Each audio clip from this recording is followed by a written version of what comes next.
Prime minister Narendra Modi की एक नई अपील ने पूरे देश में चर्चा शुरू कर दी है। मोदी ने लोगों से कहा है कि अगर संभव हो तो अगले 1 साल तक गोल्ड खरीदने से बचें। जी हां, सोना नहीं खरीदने की सलाह।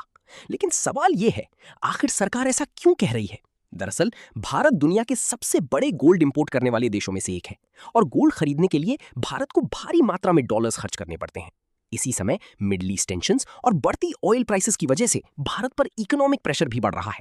सरकार चाहती है कि देश के फॉरेन एक्सचेंज रिजर्व सुरक्षित रहें और अननेसेसरी इंपोर्ट्स कम हों। इसीलिए मोदी ने लोगों से अपील की कि गोल्ड कम खरीदें, फ्यूल बचाएं, पब्लिक ट्रांसपोर्ट का इस्तेमाल करें और अननेसेसरी फॉरेन ट्रैवल अवॉइड करें। उन्होंने इवन ये भी कहा कि डेस्टिनेशन वेडिंग्स और एक्स्ट्रा लग्जरी स्पेंडिंग को कम करना चाहिए।